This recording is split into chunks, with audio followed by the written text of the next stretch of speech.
searching history for buried classics. This is Lost Treasures of Gaming.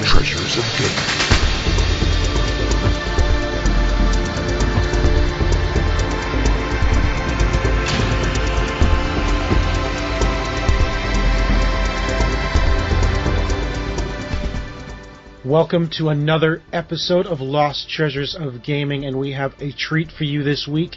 I am one of your hosts, Sean Evans, otherwise known as Zion Tane. And I'm one of your other hosts, Sid Bolton, also known as Dirk the Daring, and of course, I'm your gaming archaeologist every week on the OMG Hour. And boy, do we have a show for you this week. Fair warning, this is the longest show we've ever done. It sure is. It was quite the interview. Yeah, so we have the pleasure of speaking to Lorne Lanning, who is the creator of Oddworld Inhabitants and all the Oddworld Inhabitants games. Which are very cool, and I have really enjoyed it. It's, I've been looking forward to talking to Lorne. He's a very interesting fellow. Someone I actually have some autographed copies of his games, and so I definitely hold him in high regard in terms of developers over the years. Yeah, so some of the games you may have heard of is Abe's Oddysee, which is what started it all, and interestingly enough, Sid, Abe's Oddysee released on the PlayStation 2 on September 19th, 1997. That is the day of my first daughter's birth. Wow. PlayStation 1, not PlayStation. Sorry, PlayStation 1. My apologies. Okay. And the game that got me into Oddworld Inhabitants was Munch's Oddysee that came out for the Xbox. Yep. And that is one of the games that came with the used Xbox that I had bought. And holy cow, I love that game. that I spent most of my Xbox time playing that game when I first got it. And of course, as we're going to find out, those games are still kicking around today, and I don't know, Sean, maybe there's even a future for some other existence into the Oddworld, so I guess we'll find out. We will find out. So you know what, let's jump in, because it is a long show. Lorne definitely liked to talk to us about his stuff, which was awesome. So here we are. This is Lorne Lanning from Oddworld Inhabitants.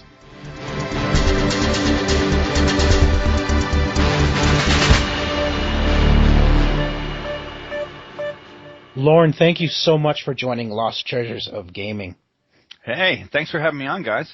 I have to tell you first off that we're going to be talking about the Oddworld Inhabitants games, but it was Munch's Oddysee that was actually the reason I bought the original Xbox.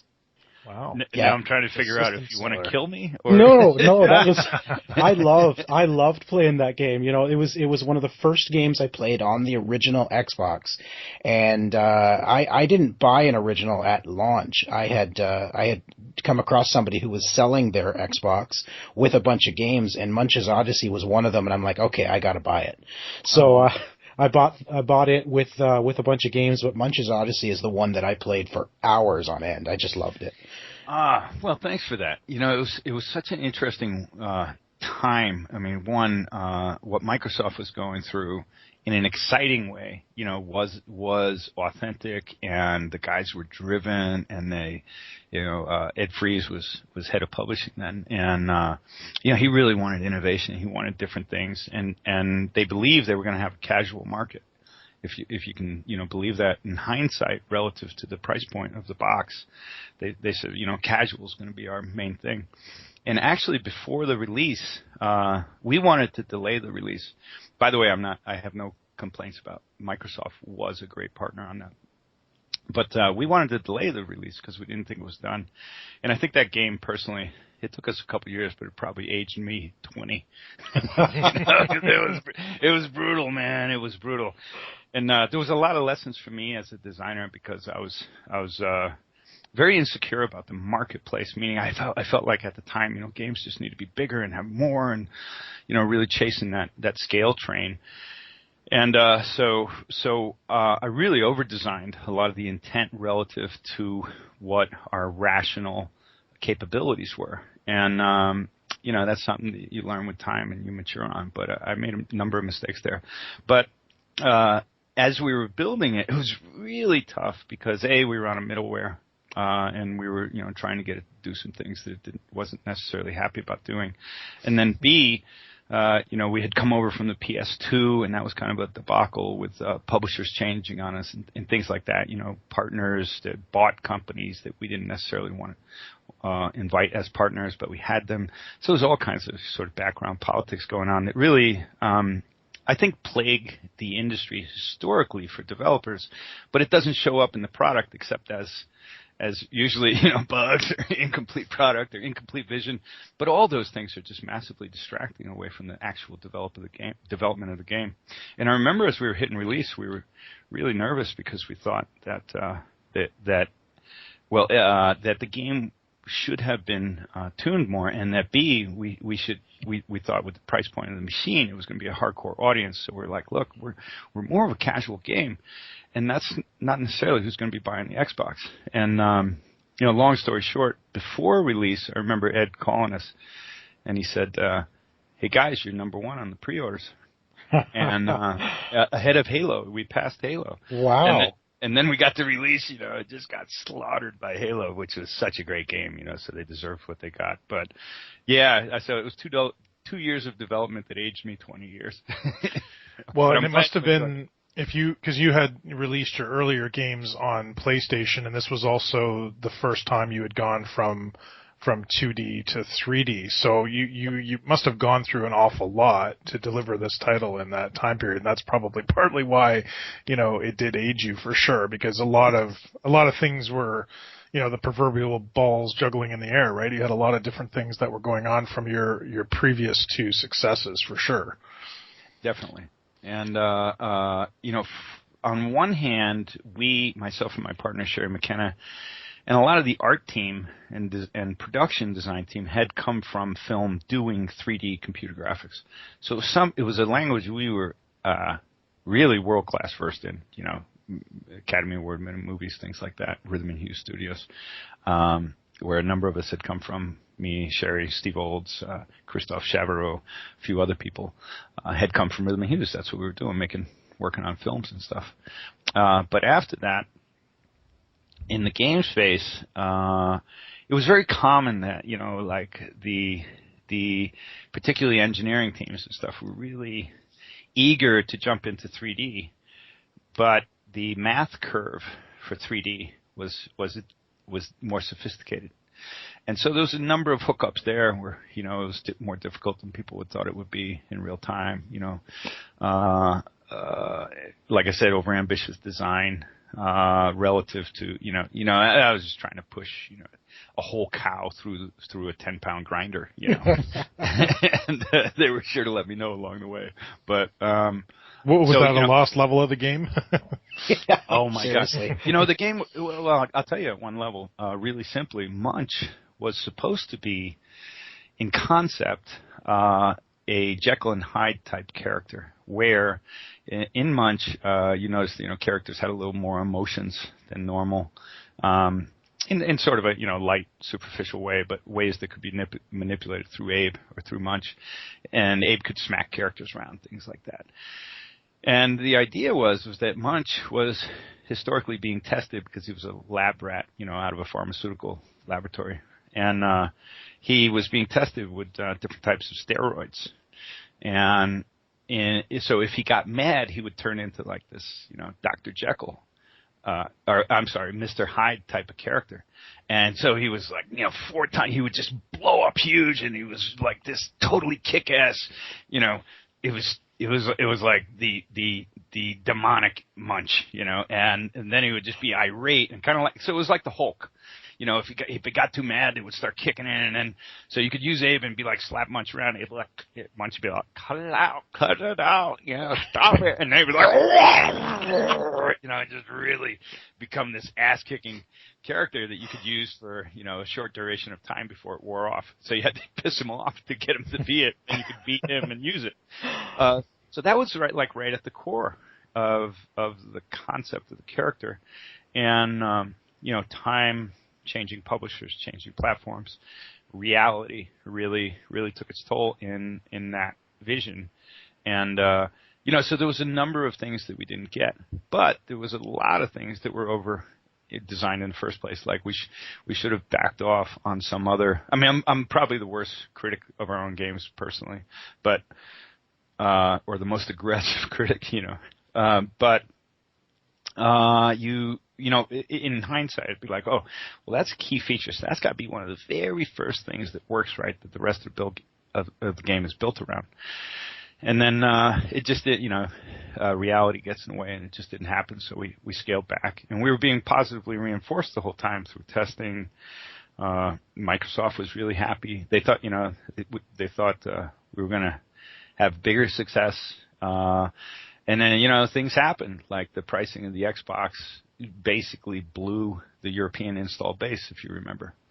The way that they were pricing it, €1 cost in all territories, but the euro had just come into play, and the Italians were pissed off that they'd have to drive to Spain to get an Xbox, and vice versa. Like, there was all kinds of fallout from that, and that was our biggest market share. So that hurt us a lot more. So we were on a zero installed new base with basically our biggest market share getting no penetration of hardware.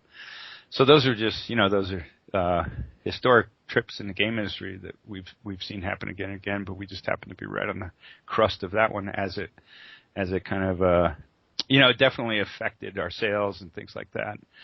But a lot of people like that game, and I learned a lot of lessons, and I wish we had been able to I wish I had been more disciplined as a designer to really focus in on fewer features done better, and hopefully with time I get better that way. But so, if you wouldn't mind, let's take a little step back. And you mentioned Rhythm and Hughes. You met Sherry at Rhythm and Hughes, and you then left Rhythm and Hughes to create Oddworld. What was the inspiration for leaving Rhythm and Hughes Studios to create your own gaming company?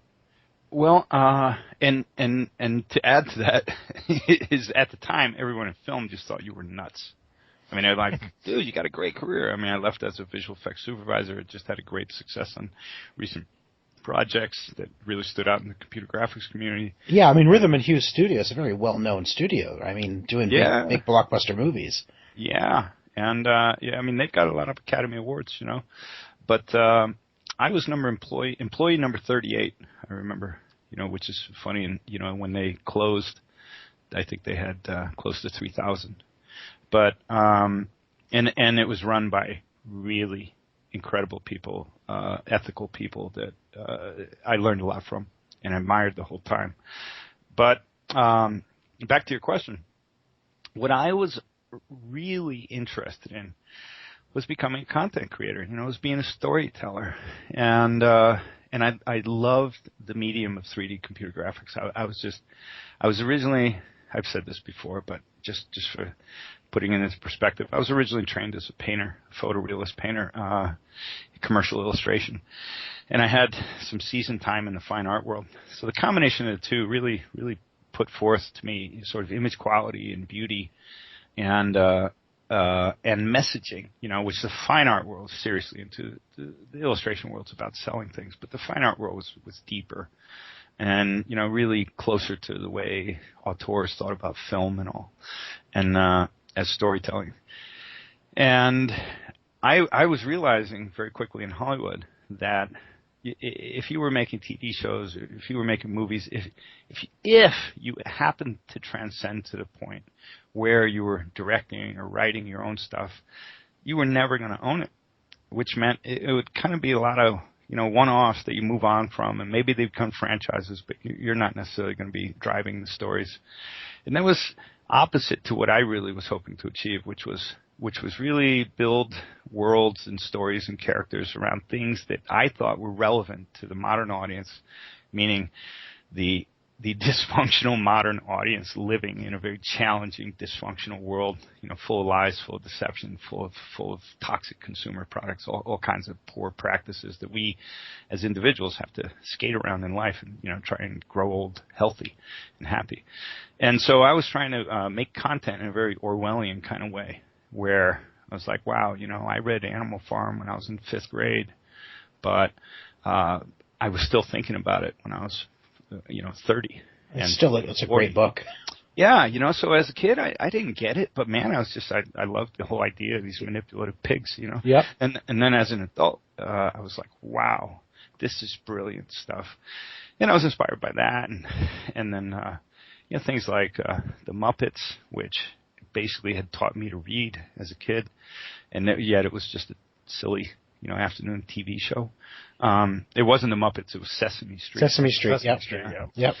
And so I came to believe in the power of media in pop media as a vehicle for artistic expression, and that I thought it made content richer when content creators had more personal heart and soul into the products, into the stories, like Orwell, like Huxley. People who really made a difference in literature and films, whether it's Kubrick or Coppola. You go back to like Clockwork Orange, 2001, The Godfather, Apocalypse Now. Like those were stories, right? Wow. Yeah. Of course. You saw them and you talked about them for 2 weeks after at the water cooler, and they'd inspire you, to hope you saw something again like that soon, and you'd wait for 20 years and still wouldn't see it. It's grand, But that drove me to seek where is it that I can use this medium that I absolutely love and just felt like I really got at the core of my cellular structure, like every atom in my body resonated with computer graphics. And this is in the mid-'80s when it was still really cryptic, so a lot of artists weren't learning the tools yet. It was mostly people who graduating from engineering school that liked to animate, things like that. And the beginning of computer graphics was largely full. Anyone who was hands-on was usually an engineering, had an engineering history. We had to be able to use them. Yeah. And I was one of these, like naive guys. I'm just like, just put the keyboard in front of me, man. I'll figure it out. And no one believed me, but I did. On really terribly cryptic software, mid-'80s 3D custom code done by film houses, which later became Wavefront, things like that. But to your original question, to the point, is I was realizing that the video game industry, well, first of all, let me just say, television did not have a CG series yet, and motion pictures, Toy Story hadn't released yet. So there really was nowhere that was buying computer graphics and promoting it to an audience in 3D where there was a viable market. It didn't exist yet. We were servicing movies. We were doing Super Bowl commercials. We were doing Olympics IDs and station IDs. Everything where it's the occasional movie, everything where 3D computer graphics could find a market, but that market was not directly to the audience. It was through a film, through an advertiser, So it wasn't a place where content was being created. It was just enhancing other people's content. And I was like, where can 3D, where can we tell stories, develop characters, and, deliver that to an audience in a thing that they can buy?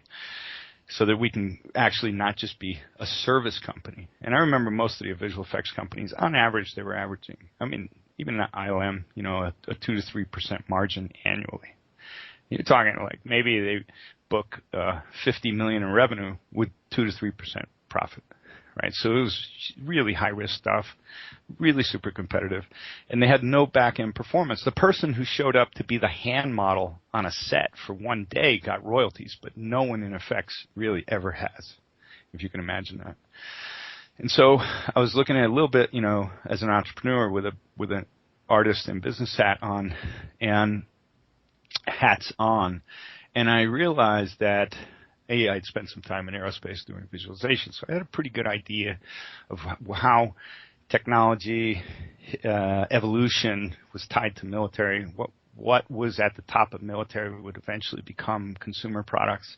I was seeing really advanced simulations back in the 80s of, whether it was jet fighters, ocean stuff, tank warfare, real stuff that was real networked and really impressive, millions and millions of dollars of hardware and software. But I realized that, oh, wait a minute, the video game machine is going to be delivering this capability very shortly, if you just look at, the sort of Moore's law of computing and all. And is it Moore's law? Is that right? Did I say that right? Yeah. And And as I was looking at that, I just started figuring out, like, wait, when is CD-ROM going to be delivering some better capacity, you know, versus the cartridge? I was weighing things like that. When is processing power going to be able to move this versus where it is today? And I figured out it was right around the corner. And then I remember 3DO announced with Skip Hawkins. And they said, oh, you know, it's going to be, you know, I mean, he had no idea what it took to really do 3D. We knew that. But the idea in the public was really ravished for such things. And so the excitement factor was really big. And I realized we can get into games because of our 3D experience. That's kind of like a door opener for us. And games are going to be getting bigger teams, bigger productions, more money, which means more management, more sophistication, higher risk. And I realized we were actually well positioned to answer those types of problems, to solve those types of problems. And then I had to really know what I was talking about with games, so I did a lot of research. But biggest thing I noticed was that publishers at the time did not believe in sequels. If you can imagine that. Really? Yeah, because if you think about it, it made a certain sense because games really came out of the toy industry, right? And so there was still sort of thinking like toys. And the way toy makers thought was, and I know my dad used to work at ColecoVision because he was at Coleco where they developed the ColecoVision. He was on that. And I remember at the same time they had Cabbage Patch Kids, which was a huge phenomena. But the way toy companies thought about it was, we got to make, you know, we'll make 50 toys, and one of them's going to hit, and then we just exploit the hell out of it till it dries up, and then we'll have to come up with a new hit, right? But they didn't think about, like, sequel hits. Barbie did at Mattel, you know. But the toy industry didn't really think that way. They just thought, well, you have a hit, and then you run its course, and there's nothing, and then you can come up with something new. And the game industry was kind of thinking about the same way. And I remember every publisher, when I was telling them I wanted to create a world, and it would have sequels, and it would be rich, and, you know, think Star Wars, they would go, there's no money in sequels. At best, you do 50% of the original sale, so really, you know, we don't really believe in sequels. And what that told me was, oh, my God, you don't understand brands. And I knew that the game industry was all going to become about brands. And so we used that opportunity to sort of leverage more ownership of the intellectual property, which in many ways was what it was about for us. How do we tell these stories and maintain some semblance of control over them into the future? Not so much because we're control freaks, but because then you get to nurture something over a longer period of time, and that's where you really get the great stuff of history, you know. And so I think that's how we did it. Yeah, I think we were surprised. We actually talked to Steve Cartwright from Activision, and he said the same thing, that at the time Activision was, he had developed Hacker, and they weren't interested in Hacker 2 because they didn't really want sequels. And I remember, Sean, we were talking about how funny that was, because today Activision is all about the sequels, right? Yes. Call of Duty every year, you know, Skylanders every year, Guitar Hero every year for a while, until it ran its course, but it was sequel. But at the time, he said Activision was not interested in sequels, so that is very, very true, and I believe what you say, that's what the environment was, even though today that seems completely absurd. Now, something else that seems completely absurd today, but that was in the environment that you were in when Munch's Oddysee came out. I just wanted to ask you about this one thing. Sure. You mentioned about it being, you know, an early Xbox title, launch title, everything like that. Now, I'm not sure if you're aware of this now, because at the time, you know, so much was going on, but if you look back, the original Xbox, of course, although it did have Xbox Live, that didn't come out at the launch, and it certainly wasn't a marketplace like Xbox Live is today. Xbox Live is like a lot of things. It's not just playing games online. But at the time, there was no real digital distribution with, you know, the Xbox generation. It still wasn't quite there in terms of distributing demos and things like that. So in your case, the very first issue of Xbox magazine had videos only. It wasn't an interactive disc, probably because they weren't quite ready to make sure they had the copy protection and all that kind of DRM stuff figured out. Mm-hmm. But the second issue of Xbox magazine features Munch's Oddysee on the magazine and on the disc. And so basically the first demo disc of Xbox Magazine that was interactive contained, a playable, I don't know, I know I played it. I can't remember if it was just it was a a little contained level. Yeah. Yeah. And so technically from that perspective, you were the very first demo available for the Xbox. And because if you look at the issue, your game is featured graphically on there, probably because it's such great visuals, but also it's listed as the first one. So there was Tony Hawk and Fusion Frenzy and Cell Damage and 4x4 Evo, but you're at the top. So I would say technically you're the first demo that came out on the Xbox. And that, what I wanted to ask you was, in terms of marketing and distribution, because really this was the only effective way at the time to get people to try your game before buying it. And I just wanted to ask you how effective you think that was at the time, and then how things are so different today with the way digital distribution is. So I just want to get your thoughts on that. I think, now, was that, refreshing my memory, was that before or after product release? So it came out in January. So it was after. Yeah, it was the January issue. So it would have been about 2 months after, I guess. Okay, got it. Hard to tell because a couple of factors, and it's funny because in hindsight I didn't remember that we would have been first. So that's cool. But it is cool. I didn't realize that either until I was researching this. But yeah, it's very much true. And now I'm remembering, where we cut the demo off to encapsulate it for that, but there was a couple things going on. One, we had a demo like that was on the original PlayStation, and the PlayStation first mailed one of their first sort of magazine discs. Remember they used to call them that? What they call them? Disc magazines? I forget what it was. Digital magazines, the way they used to do it, and have some demos on there. They're underground. Yeah. And they mailed that out, and we were on that, and it was hugely successful. It was really, a big boost. So we understood that if we could get those kind of opportunities, we should, kill ourselves to try and take advantage of them. And we did. The thing that happened with the Xbox, and the thing that happens with retail, is if you're at retail with a CD of a box product, and you're not flying off the shelves week one, it's a very sort of rapid squeeze out of the shelf space that you're getting. So 2 months in after Xbox, we were already like slaughtered by Halo, right? Yeah. and Europe was already a disaster, right? And I remember, we were trying to get the European contingency to realize that they were on course with a train wreck, and there was no acknowledgement of that. I mean, I think a lot of U.S. guys got it, but the European guys were like, what are you worried about? We have your sales projections right here. They look awesome. You should be excited. And we're like, you're not going to sell anything in Europe, and this is why. And, that's a story for another time, but we saw that clearly. A number of us designers that were on the world tour that Xbox sent us on, where we were at Xbox launch in Monaco and places like that, going to Germany, going to England, going to France, trying to get people excited about Xbox. There was a lot of hostility from, we could barely talk about the games because the press was so irate at the price point, the single euro value.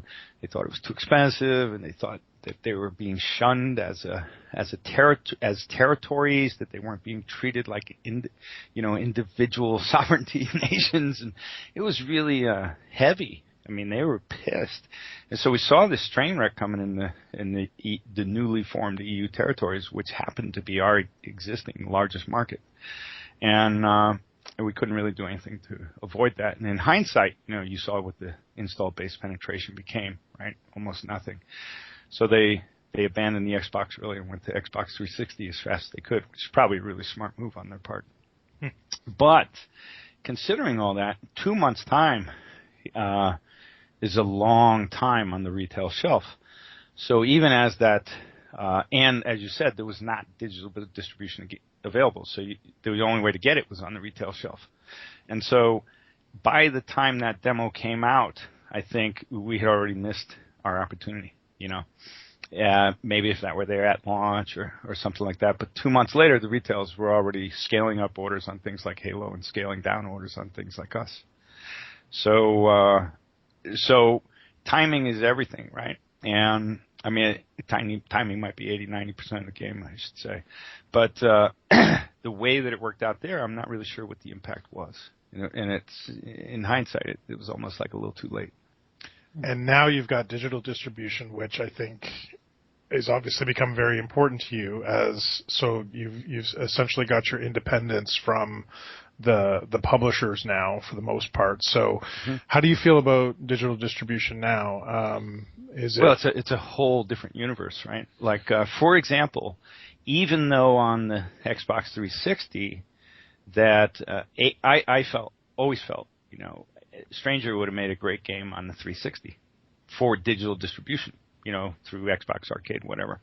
And but their policies were such where they just weren't having it, and or all these different rules, kind of like Nintendo's rule right now in Nintendo of America, which is a really terrible one. It's not helping them.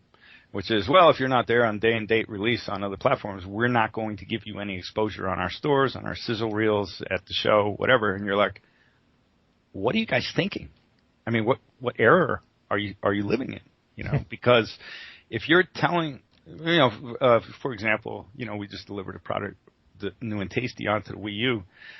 I think it's averaging, 8.7 rating or something. And we can't get any love from Nintendo of America in exposure on a store that has a dry spell for its customers for good games to play. And you just go, well, okay, maybe there's a good policy for day and date, matching across multiple SKUs, but your customers don't have shit. Like, you're not, there's a reason everyone's abandoning you. And by the way, as long as you keep on building devices like that, don't plan on any day and date releases because you're just in left field. You're not compatible with PS4. You're not compatible with Xbox One. You're in a whole different beast, and yet you want the same, extra money spent on your system to get day and date when we're absolutely going to sell fewer units there. It just makes no sense. So that's an example, right? Sort of Nintendo's. Those practices are not helping them right now. And going back to the day of Munch, or let's say Stranger on 360, again, it would have been a very viable product. People who were subscribers to the network were like, we want more games. But the policies were in the way of getting them more games. And so in many respects, a lot of money was left sitting on the table because we didn't have the opportunity to get there ourselves because of whatever, White Tower reasons and policies and ultimate bullshit that wasn't, in my opinion, helping them much. But with the change of guard up there on the new systems, that changed, right? And so I don't know how much you were paying attention coming into like E3 2013 and stuff when they first started announcing new policies. Mm-hmm. Yeah. But they, a few of us kind of jumped on a bandwagon trying to hammer them, influence them to basically do better for themselves. Because if you I mean, we're here in Silicon, next door to Silicon Valley. Like, we see how the new models. I think there's a book called Nudge, I believe is the name, that really speaks about how Web 2.0 and 3.0 businesses are built on existing businesses, not like winner take all and become a monopoly, but more like eBay allows you to have your own stores. YouTube allows you to have your own channels. This is the real synergy policies of the 21st century. And if you were monopolistic thinkers, you had a hard time adapting to these more modern trends. And so at the time of the Xbox release, Steam wasn't even up yet, I believe was the case. And, Steam was like in infancy thinking, I believe is the case. Yes. But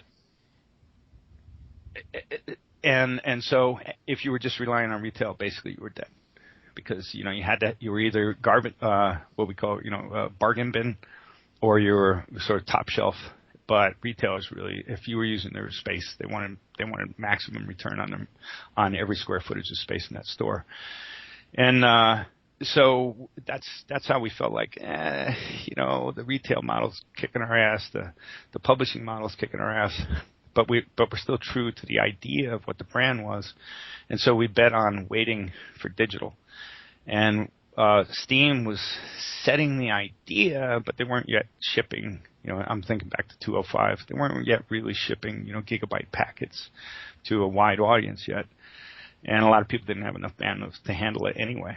So when we bet on that coming.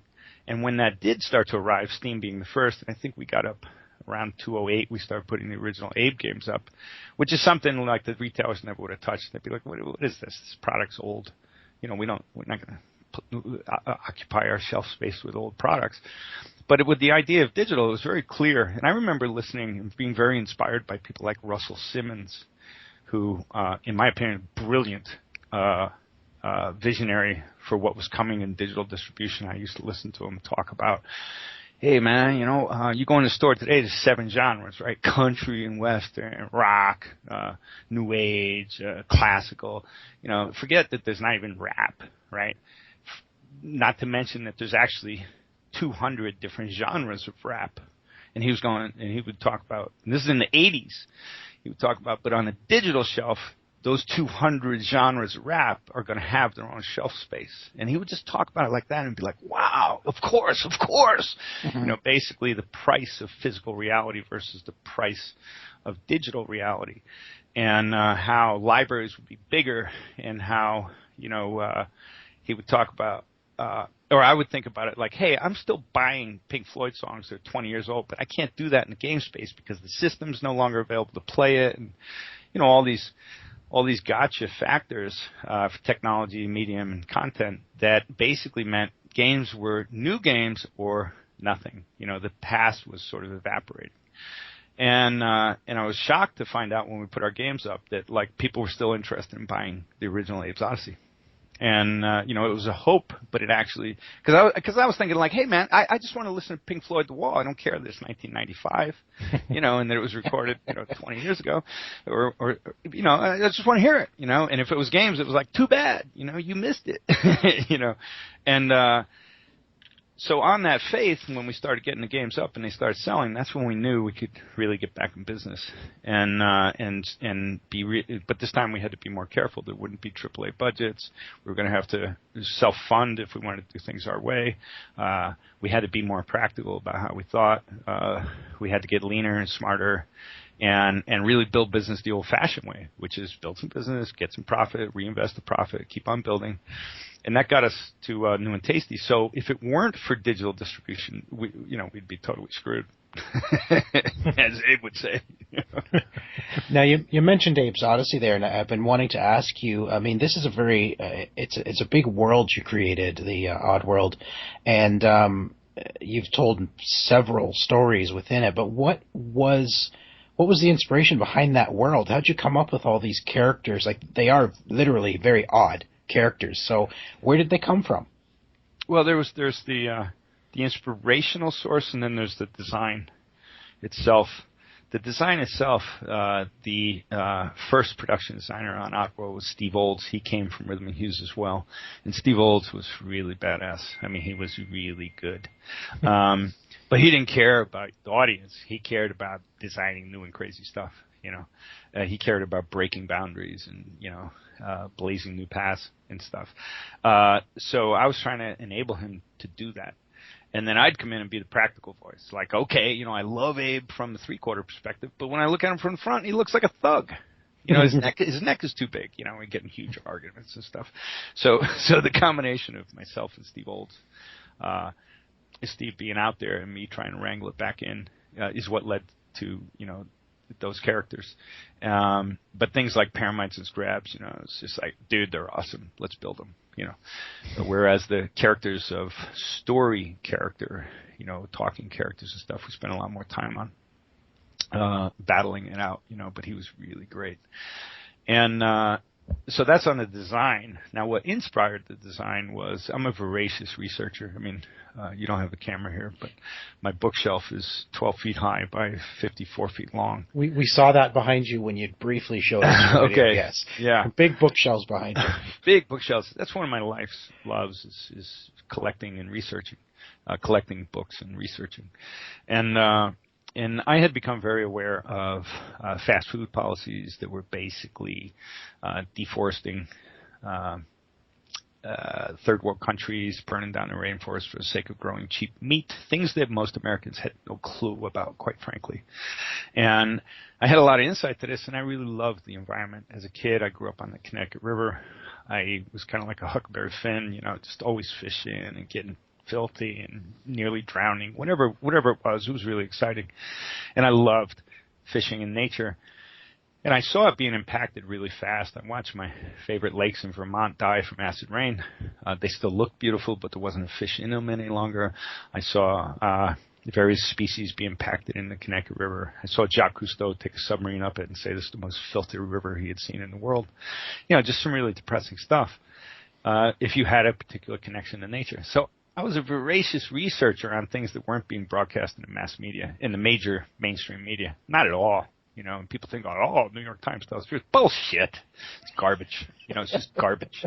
And so I don't watch any of this mainstream brainwashing bullshit, because what they omit is far more important than what they include in their content. And that's what I learned young. I learned that from coming from a military family. My dad was nuclear subs. I learned it.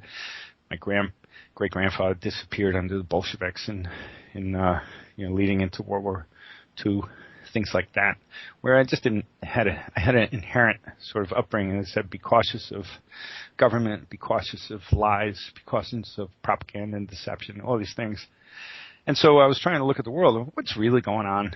You know, where do people like me find some hope and faith in the future? And it was pretty discouraging.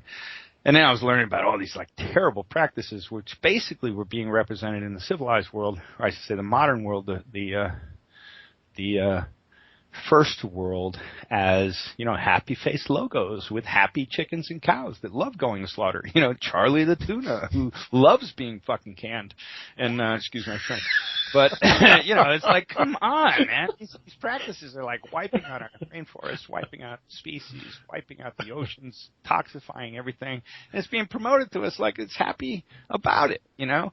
So it's just that irony I wanted to play with, and I thought it would resonate deeper with the younger generations growing up, being a bit disheartened by the insanity that they see practiced by the older generations in power. You know, whether it's in corporate power or political power. And so that really inspired my content. And at the time, you know, what's his name? He created the X-Files. That was, the X-Files was Chris out Carter. too. Chris Carter, yeah. And the X-Files was like, you know, that was our hold music at Oddworld. It was like, da-da-da-dun. And they just finished the 6-part miniseries. Yeah, I got to see that so bad. I didn't want to watch any until I could sit down on a weekend and watch the whole thing. But I loved, you know, we loved that stuff, right? All of a sudden, yeah, conspiratorial government issues and UFO, like all that, you know, deep, dark underground X-Files type stuff. I was like, wow, you know, the audience gets it. You know, they're not just going, that's stupid UFO stuff, you know, falling in line with the brainwashing, but actually like, you know, interesting, intellectual, deep stuff that was really engaging. And so I thought video games at the time was largely, you know, go rescue the princess, right? And not very compelling in terms of content, because it was really all about challenge. It was really all about chemistries and, you know, but it wasn't about deeper characters, more epic worlds, you know, this and that. And I was like, well, let's do what great movies are doing. You know, Orwell did. Why? Where's that in video games? Where's the rock and roll of video games? You know, where's the Hendrix, the Bob Dylan, the Doors? You know, where's the people that are pissed off about politics? Where's that poetry in our medium of video games? And that was something where, you know, I wasn't trying to do it like the Sex Pistols, you know, but I was trying to say, yeah, hey, come on, this is a valid medium, and if we treat it that way, maybe the audience responds, because they do in television, they do in film, they do in music, they do in plays. Why not games? And at the time, I think, you know, games were still sort of thought of as technology geeky toys. Versus a medium of expression that could actually make a difference, where more and more of a global audience was engaging that content and putting their mind share into that content. And so I thought there was an opportunity. There was definitely an internal passion to say, I want to make things that I didn't that I think can inspire and can make lonely souls feel a little more connected to a world of, intelligence rather than just, bullshit wasting time. Not that I have any criticism against people that make games, but just bullshit waste your time. I have no problem with that, But for me, it was coming from a different place. And that's what ultimately led to the stories, the content. It was what's going on in our world. How do we create that as a cracked mirror of our own world? And if the algorithm in action adventure games is largely, or I should say the algorithm would be, or the subtext of it all metaphorically would be aggression equals rewards.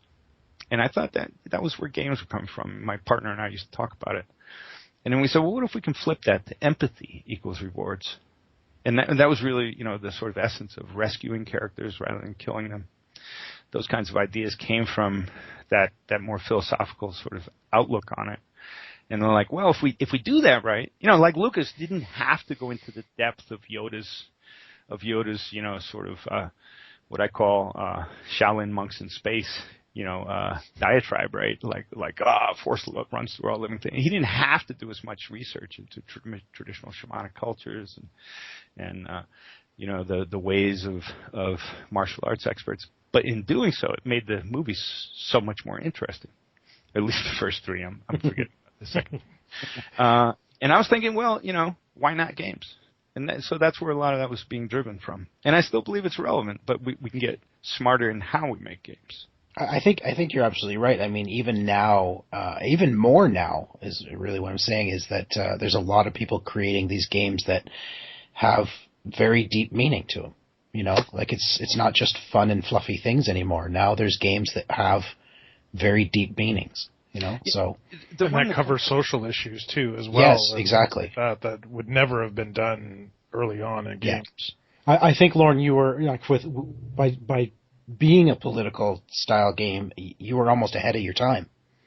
Back in 90 or when was it? 97? Abe's Oddysee came out. Yeah, that's right. Yeah. But we sold 3.5 million units of Abe, so for sure. It was timely. Sure.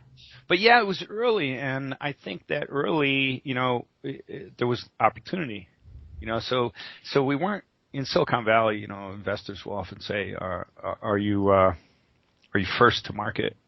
That's a common term. Like, are you first to market, and can you hold the advantage? First to market advantage. They'll refer to it as in business terms. And if you look at rock and roll, we remember Hendrix for doing something very uniquely different first. And he would say, well, I built off the back of these guys, but half of his audience didn't even know who those guys were. Right. And so for us, it was like I felt like it could resonate more. And, as you're saying this, it reminds me of what was the game? Gone Home. Gone Home. Yep. It was a perfect example, right? Deeper, more relevant social issues that maybe the audience is facing or knows people that are facing, or reflects the awkwardness of adolescence. And it's funny because that's exactly the game I was thinking of when I said that. Yeah. There's another one that came out not that long ago too. I think it was called. What was it called? It was about the Inuit Eskimos. Oh yeah. Never Alone. Never Alone. And that group. It's funny is that's Larry Goldberg is associated with that. And he used to be at Activision, back when we were releasing Abe. But that's his drive. Is that's his model is saying. I should say that team's model at the publishing level is. We believe people are actually more interested in these causes, and they're willing to look at them in games. And if we can marry the two, then maybe we really got something. And that was a hit in the scheme of things. That game made its money, and people loved it. And well, even recently, there's been games that deal with what it's like to be blind. There's games that deal with having cancer. I mean, these games they're coming out everywhere now. And Papo and Yo dealt with abuse. Yeah, exactly. That's right. That's another good example.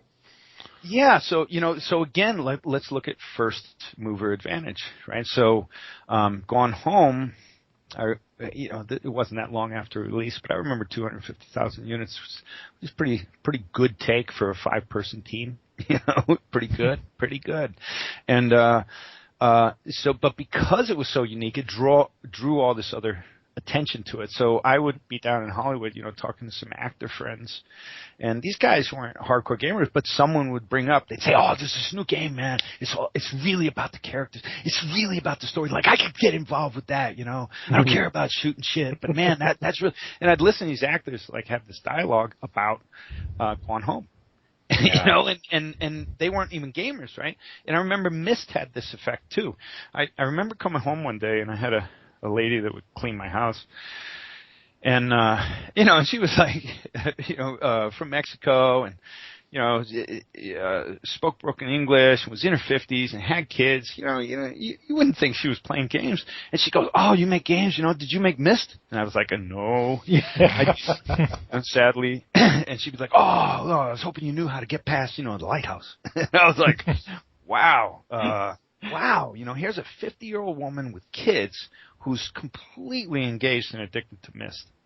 And so I saw that, and Myst had come out before we did Abe's Oddysee. And so I saw those things as games was waiting for an even larger audience, and the fact is almost everyone in the world plays games, not necessarily electric, but they play cards, they play poker, they play chess, they play solitaire, they play hopscotch. Games is intricately connected to our learning as young ones, and when people get old, go look at Vegas, right? Everyone's almost ready to tire at most of those tables, but they're still playing games. And so I felt like eventually games are not going to be relegated to a demographic of young people with extra time on their hands, but they become more relevant to society at large, and eventually everyone will be playing games the way everyone reads novels, reads magazines, watches movies, watches TV, listens to the radio. You don't ask people, "Are you a radio listener? Are you a TV watcher? Are you a movie watcher? Do you like music?" You don't ask those questions. Everyone fucking does all of it. But what you but what you are asking them is, what kind of music do you like? It's not, do you like music, right? It was still, and to some degree, still is, do you like games, digital games? But eventually we won't even ask that question because it'll be addressing such a wider audience of appetite and needs. That's a really, really good point. And speaking of asking questions, we do have a bunch of questions that we received on Twitter today. Do you want to go through a few of these? Yeah, let's have at it. All right. There's got a whole range of questions here. So there's two people asking. Casey Davis and Caesar are asking, have we seen the last of the Stranger character? I hope not. I really hope not. I hope we haven't seen the end of it. Stranger is kind of close to my heart, and I felt like we did a pretty good job in the scheme of things. And I felt like there was a lot more we wanted to do. But it was also a painful period in our history. It just has a complications in the industry, capitalism, things go this way and that. And so Stranger, wound up sort of out on a limb for that. But I love Stranger. I love the story of Stranger, and I love the capabilities of what Stranger had. It's funny because we had a multiplayer version of Stranger running just before we shut down the studio, and I thought it was a blast, and so did the team. We were like, this is Stranger versus Stranger, split screen, multiplayer, and just the dynamic of the first to third person, the benefits in each. I mean, I read recently someone said, "Oh, they did first to third person because they hadn't figured out yet that they could just do over the shoulder." It's like, wake up, man! What, are you kidding me? What, are you kidding me? It was like, no. In first person, you never move faster than a high-speed run. I mean, you never move faster than an average run. You are bound to shooting using the chemistry of your weapon. But in third person, you can 2 to 3x that speed. So you can run, you can ram, you can melee. You had different advantages in different modes. And still, I saw when we released Stranger HD, and it got a pretty high rating, that people were saying, this still isn't done enough. Some people are saying that. I mean, if you're a huge Quake fan and all you want to play is Battlefield, then we're not even talking the same categories, right? But for like action adventure platforming, it combines shooting and melee and navigation in a way that we hadn't felt before. And I feel like there's still a lot of opportunities there. And but new content is really expensive. And so we have to figure out how to be smarter, how quite frankly, big story games have a certain sales curve, which is very different from, let's say, Rocket League, right? Where you have multiplayer people, you have Twitch streamers, playing it every night. You have, in this solid story model, you get big spikes at initial release, and then you fade off, and people aren't covering you as much on YouTube and Twitch and here and there. You have sales, and you get more spikes, but your product fades off after release. In multiplayer stuff, the product picks up after release if it's done well. So we got a little bit cut off there, but I think you talked a little bit about the stranger character and some of the differences between that. I mean, it was a very different game, wasn't it, than the other games? So it was kind of a reaction to Halo, and where when you were building story games that had lots of puzzles, something more in the sort of Lucas tradition. Every mechanic tended to be new code. Like every new puzzle tended to require new code, or it got kind of old early. Whereas shooting games, you'd kind of, let's say you code one gun, but with tweaking the parameters 50 different ways, you can get 50 different weapons. Right. And that type of amortization didn't exist so much, and I still haven't figured it out, for puzzle-like games. And so we were saying, look, man, we have to find ways to amortize our code better for designers so that we can get more ramping, we can get basically more economic ramping in the games, so we can really, you started off, it was simple, you get later on, it's really a lot more challenging, but there's less code overhead that is extended further.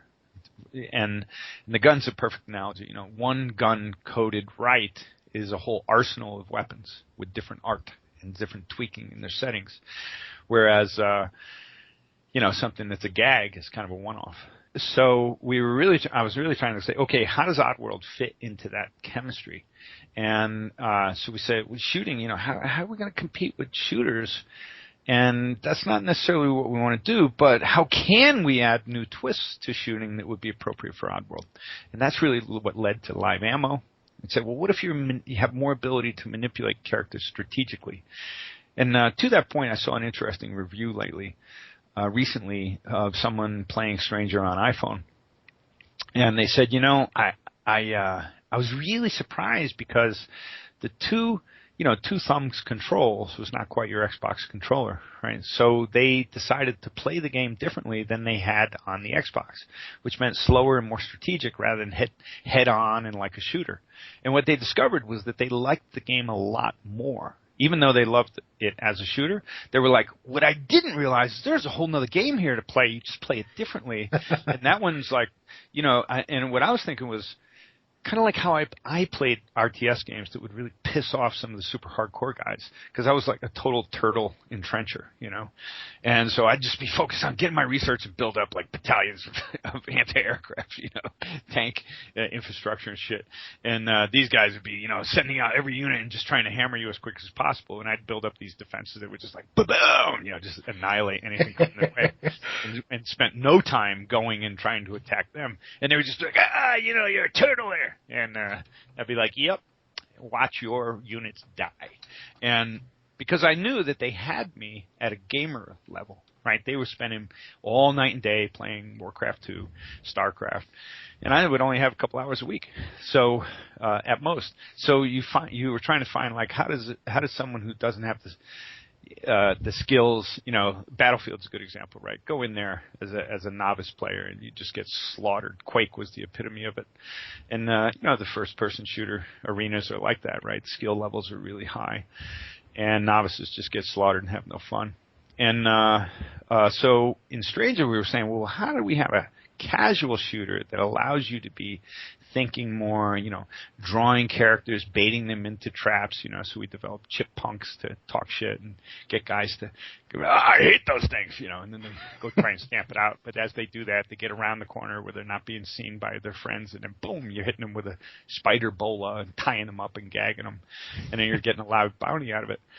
So that was like our way of creatively sort of addressing how do we compete with shooters, but not directly, in a way that is amortizing code smarter amortizing design decisions smarter and for more mileage, and still, staying true to the ideas of the Oddworld universe, to the brand, and expanding the brand that way.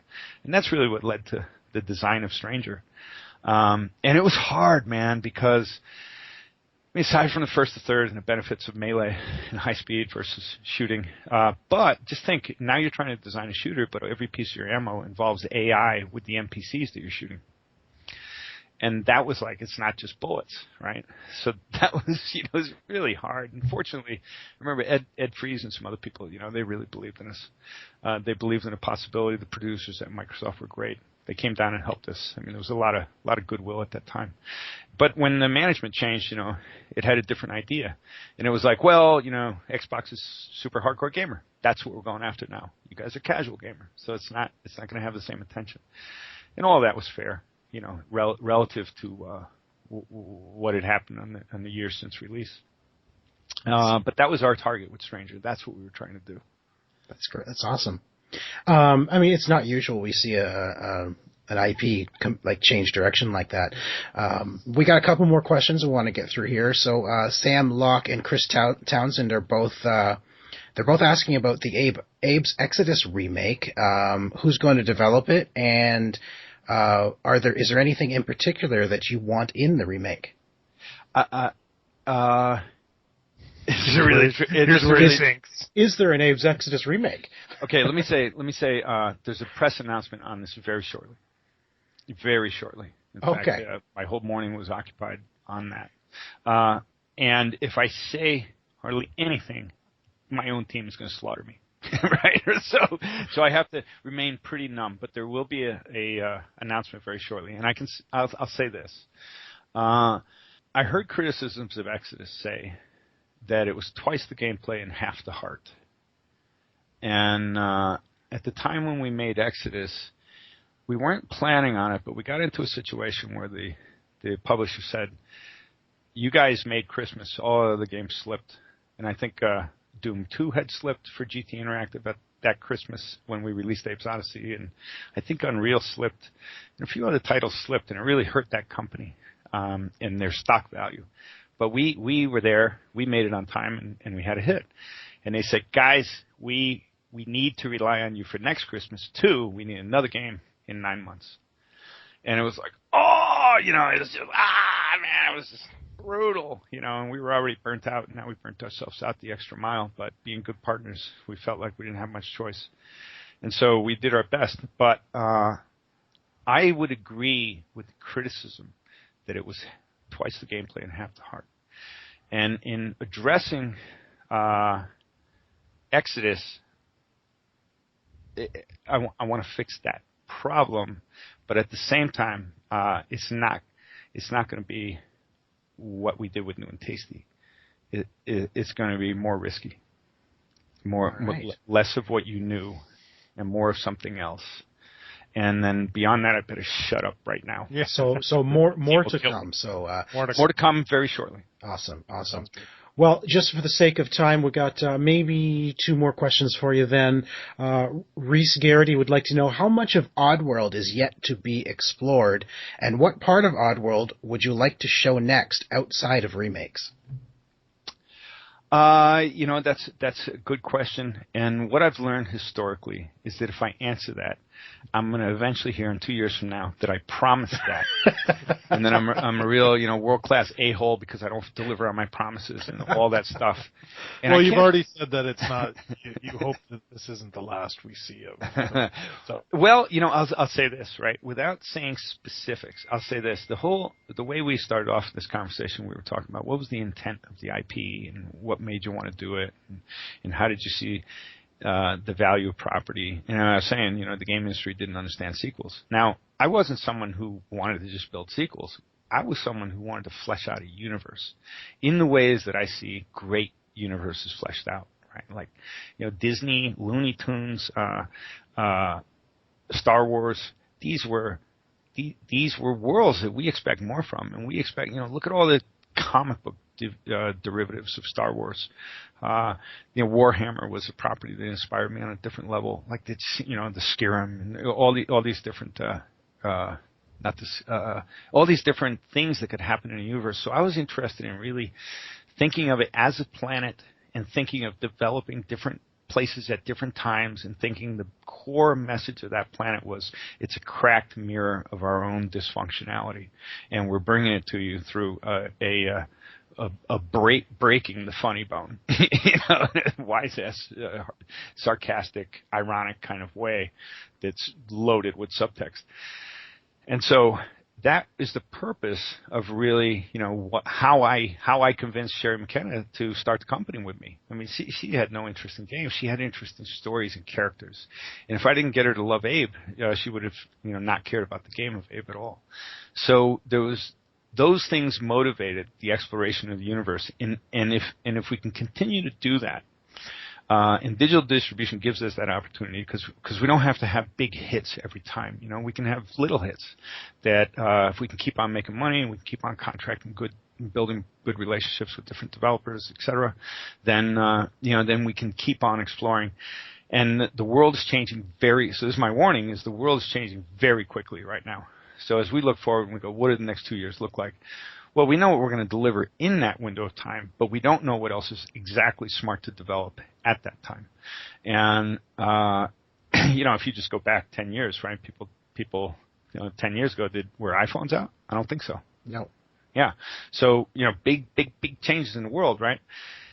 And the idea is that we have a rich, nutritious soil of a world property that we can grow fresher things out of. And I've got a lot of ideas, way more than I'd ever be able to make. And every time I've mentioned one of them and didn't deliver it, I caught hell for it. Unforgivable hell, from the audience. But that's where I'm coming from. So without saying something specific, I just turned 51. So I'd like to think that half my life is only over. And the idea was Oddworld was never something that said, and then when we have this hit and that hit, then we'll have an exit strategy and we'll just sell big.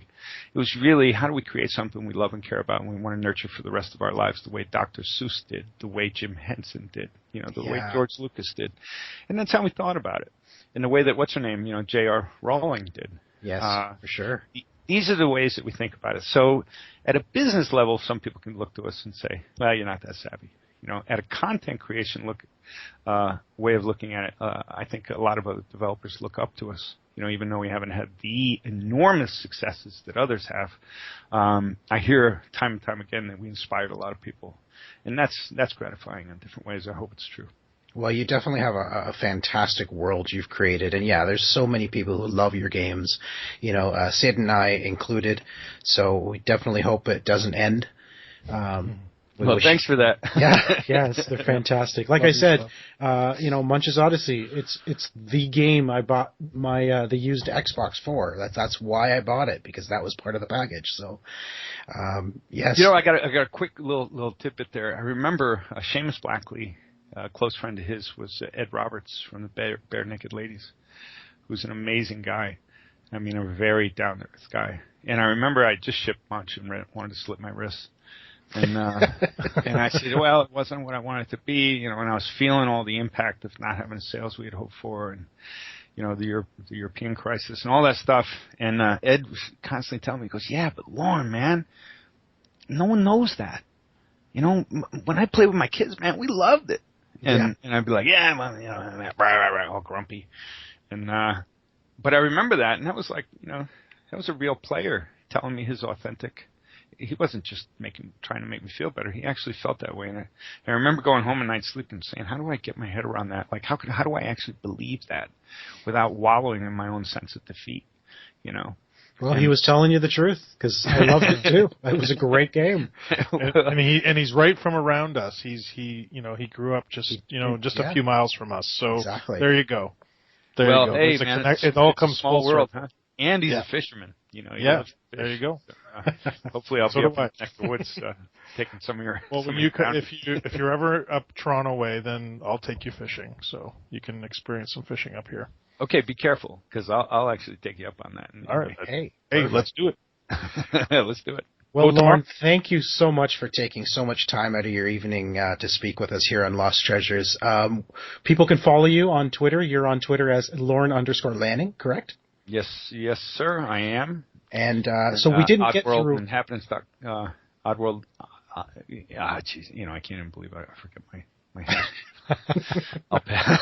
You don't have to take care of that stuff, do you? Okay, great. No, I don't. Got people for that, I think. I'd be really lame for that. Yeah. We'll make sure it goes in the show notes. Yeah, for sure. Excellent. Thank you. Yeah, for Oddworld. For sure. Now, we didn't get through all the questions we had, but I think some of them, they added you to their questions, so perhaps you'll reach out and answer some of the extra questions we didn't get time for. Okay, so I should go to look at Twitter? Yeah, check out Twitter. There's a few questions there that we didn't get to answer tonight on the show, but perhaps you can reach out to them if there's an answer for them. But again, we appreciate you taking time out with us. Yes, it's my pleasure. Much. Thank you, guys. Thanks for thinking of us. Thanks for having me on. And we look forward to more Oddworld stuff. Okay. Well, hopefully and I'll start planning the fishing trip. Let's do it. Fly fishing. Let's go. That's good. Okay. Hey, thank you, guys. Thank you. Okay. Bye-bye. Well, Sid, what do you think? I think what did we ask, like maybe three or four questions? Yeah, at most. That was so good. And he's got some interesting quotes from this show, that's for sure. Especially my favorite about the tuna. Yeah, that's my favorite too. I just couldn't, I don't know if you can tell, but I just couldn't stop laughing during that. The happy tuna, yes. Yep. Right into the can. Man, what a great show. Like, yeah. I know you, like at the time when we were recording, you had to go, but it was like, I don't want to go. I know. We could have, Lorne's one of these guys you could just, you could talk to him. And apparently we're going fishing, so this is great. So I'm going to be able to talk to him, for lots and lots of hours while we're fishing. That's awesome. Yeah, it's great. Absolutely. It was a great show. Really enjoyed listening to him, and I like literally just listening to him. Because as you listeners just found out, he could really go on about the simplest little question, and it was awesome. Yeah, and he's like a character himself, He could be a yeah. character in one of his own games, for sure. Well, he was characters in his games. Which was one of the things I actually didn't get a chance to talk to him about was the fact that he actually did the voices for the games, and I was going to get him to do some voices. Mm-hmm. But you know what? We honestly just ran out of time. Well, and he kind of did, though. Like, he went into modes where he just, you heard these other voices come out of him, so you know that there's lots of that kind of stuff going on. You always wonder what's going on in that creative mind of his, but sure. Fascinating guy. So thanks a lot, Lorne. That was awesome. And there's definitely more coming, as we found out. So, keep an eye on Lorne Lanning, because there's more to come from Oddworld Inhabitants, that's for sure. And so I'm going to think it's going to be pretty interesting to watch Fred play one of these games coming up. We're going to get to see him. Yeah, I hope he does Munch's Oddysee, because that's great. Yeah, that would be great. So every Friday, of course, you can visit gaminghistory101.com to watch Fred play the game that we've just talked about, or the games that we've just talked about. So we'll see what he comes up with. Absolutely. And, of course, on Twitter, if you want to follow the show, we are at Lost Treasures OG, and I am Ziantane everywhere, and that is Xiantayne. Yeah, you're spelling it out now. That's a change. Well, I've been notified that, you know what, your name's not an easy one to spell, so maybe that's true. Maybe I should spell it.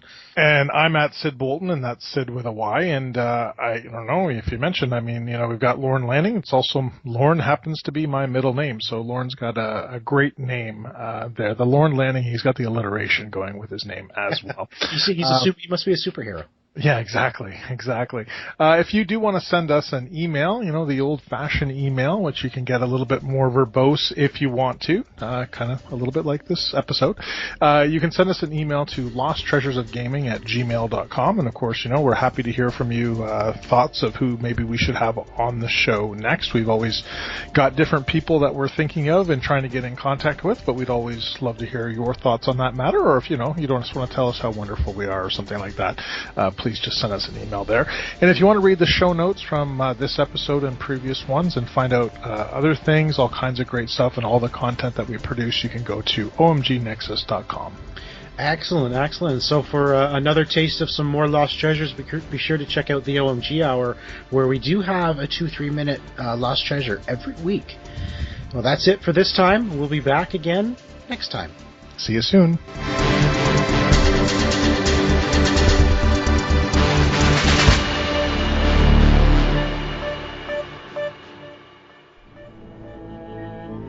This has been an OMGNexus.com production.